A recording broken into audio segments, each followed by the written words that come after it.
E aí galera, tudo beleza? Sejam muito bem-vindos a mais um vídeo aqui no canal. E hoje, o papo é sério. A gente vai mergulhar de cabeça em um assunto que, querendo ou não, afeta a vida de cada um de nós, todos os dias. Hoje vamos falar sobre os principais problemas enfrentados pelo Brasil. Eu sei, é um tema pesado, denso, que muita gente prefere até evitar para não se estressar. Mas é exatamente por isso que a gente precisa falar sobre isso.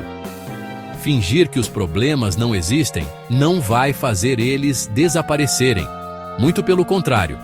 Discutir essas questões é o primeiro passo para a gente entender a realidade em que a gente vive. Não dá para querer mudar alguma coisa se a gente nem sabe direito o que está errado, né? É como tentar consertar um carro sem nem abrir o capô para ver o motor. Falar sobre os problemas do nosso país não é ser pessimista, é ser realista. É ter a coragem de olhar para o que dói, para o que incomoda, para poder, quem sabe um dia, encontrar caminhos e soluções. E essa discussão tem que começar em algum lugar, então por que não aqui, agora, entre a gente? Então, prepara aí, pega a sua água, senta num lugar confortável. Porque hoje a gente vai cutucar umas feridas. A ideia não é só apontar o dedo e reclamar, mas sim analisar, entender as raízes desses problemas e, principalmente, pensar juntos. A sua opinião vai ser fundamental nessa conversa. Vamos juntos tentar decifrar esse quebra-cabeça complexo que é o nosso Brasil. Bora lá? Para começar, vamos falar da mãe de quase todos os outros problemas, a desigualdade social. Gente, isso é uma coisa que está tão entranhada na nossa sociedade que às vezes a gente até normaliza, mas não devia. O Brasil é um dos países mais desiguais do mundo. Pensa nisso. A gente vive num lugar onde tem gente andando de helicóptero para não pegar trânsito, enquanto a poucos quilômetros dali tem gente que não sabe se vai ter o que comer no jantar. Essa diferença absurda, esse abismo entre quem tem muito e quem não tem quase nada, é uma bomba relógio. Não é só uma questão de dinheiro, é uma questão de oportunidades. A criança que nasce numa favela não tem as mesmas chances da que nasce num condomínio de luxo. E a gente sabe disso. Essa desigualdade cria um ciclo vicioso terrível. A falta de acesso a uma boa educação, a uma boa saúde, a um emprego digno, tudo isso é consequência direta dessa concentração de renda. E o que isso gera? Gera frustração, gera revolta e muitas vezes gera violência. Não é coincidência que as áreas mais pobres sejam também as mais violentas. A desigualdade alimenta o crime, porque para muitos, infelizmente, parece ser a única saída. Ela cria uma sociedade partida, onde as pessoas vivem em bolhas diferentes, sem entender a realidade umas das outras. E enquanto a gente não encarar esse problema de frente como uma prioridade nacional, vai ser muito difícil resolver todo o resto. E aí, partindo da desigualdade, a gente cai direto em outro buraco gigantesco: a violência e a falta de segurança pública. Quem aqui nunca sentiu medo de andar na rua à noite? Quem nunca segurou a bolsa ou o celular com mais força ao passar por um lugar mais escuro? Esse medo virou parte do nosso dia a dia. E isso é bizarro, não é normal. Os números são assustadores. A gente vê nos jornais todos os dias: assaltos, sequestros, homicídios. O Brasil tem taxas de violência de um país em guerra. Só que a guerra aqui é outra. É uma guerra urbana, silenciosa e constante, que mata principalmente jovens, negros e pobres da periferia. O problema é complexo pra caramba. De um lado, a gente tem polícias, muitas vezes mal preparadas, mal remuneradas e que também sofrem com a violência. Do outro, um sistema prisional que é uma verdadeira escola do crime, superlotado e desumano, que não ressocializa ninguém. A gente fica preso num debate raso de prende e arrebenta contra direitos dos manos, quando na verdade a solução precisaria ser muito mais inteligente e profunda.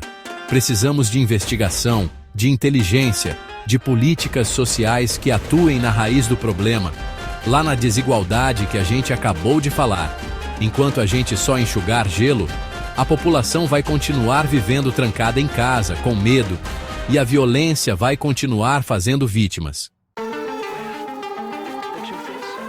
Agora vamos tocar numa ferida que compromete o nosso futuro de uma forma brutal: a educação de baixa qualidade. A gente sempre ouve aquele discurso de que a educação é a base de tudo, é o que vai mudar o país. E é verdade. O problema é que, na prática, a educação no Brasil parece ser tudo, menos prioridade. As escolas públicas, em sua maioria, sofrem com uma estrutura precária, falta material. As salas de aula estão caindo aos pedaços. Faltam professores. E quando tem professor, muitas vezes ele está sobrecarregado, mal pago e desmotivado. Como a gente pode exigir uma educação de qualidade nessas condições? É desumano com os alunos e com os profissionais. As consequências disso são devastadoras e de longo prazo. Uma educação ruim forma cidadãos com menos capacidade crítica, mais fáceis de serem manipulados. Gera profissionais menos qualificados para o mercado de trabalho, o que trava a economia do país. E, mais uma vez, perpetua o ciclo da desigualdade. Quem tem dinheiro, paga uma escola particular caríssima e garante um futuro melhor para os filhos. Quem não tem, fica refém de um sistema público falido, que muitas vezes não consegue nem ensinar o básico de português e matemática. A gente está, literalmente, roubando o futuro de milhões de crianças e jovens. Sem uma revolução na educação, o Brasil vai continuar patinando, sempre correndo atrás do prejuízo. A corrupção. Essa palavra que a gente ouve tanto que até parece que perdeu o peso. Mas não perdeu. A corrupção é um câncer que se espalha por todas as áreas do país e suga os nossos recursos, a nossa esperança e a nossa confiança. Pensa comigo, todo aquele dinheiro que deveria ir para construir hospitais, para reformar as escolas, para melhorar o salário dos policiais, para onde ele vai? Muitas vezes para o bolso de político corrupto, de empresário desonesto, num esquema nojento de troca de favores. Não é um problema de um partido ou de outro, é um problema estrutural, sistêmico, que contamina a política brasileira há séculos. E o pior efeito da corrupção, na minha opinião, nem é só o dinheiro desviado, que já é absurdo. É o estrago que ela faz na nossa cabeça. A gente começa a desacreditar de tudo e de todos. A gente olha para a política e sente nojo, acha que são todos iguais, que não tem jeito. E esse sentimento de desesperança é perigosíssimo porque ele nos paralisa. Ele faz a gente desistir de lutar por um país melhor. A corrupção destrói a confiança nas instituições, na democracia. Ela faz a gente achar que a única lei que vale é a do mais esperto. Combater a corrupção não é só prender meia dúzia de ladrões de terno. É exigir transparência, fiscalizar, punir de verdade e, principalmente, não desistir da política como ferramenta de mudança. Por último, mas com certeza não menos importante, vamos falar de algo que afeta a nossa vida da forma mais direta possível: a saúde pública precária. O SUS, o nosso Sistema Único de Saúde, é uma das ideias mais incríveis do mundo na teoria. Saúde gratuita e universal para todos. É lindo. O problema, como sempre, é a prática. Quem já precisou do SUS sabe do que eu estou falando.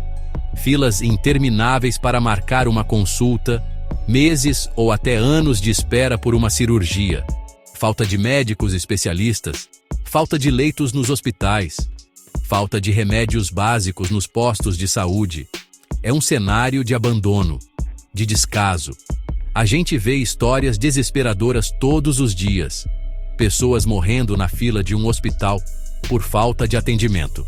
Famílias tendo que entrar na justiça para conseguir um remédio de alto custo, que é direito delas. É uma luta diária pela sobrevivência. E de novo, quem mais sofre com isso?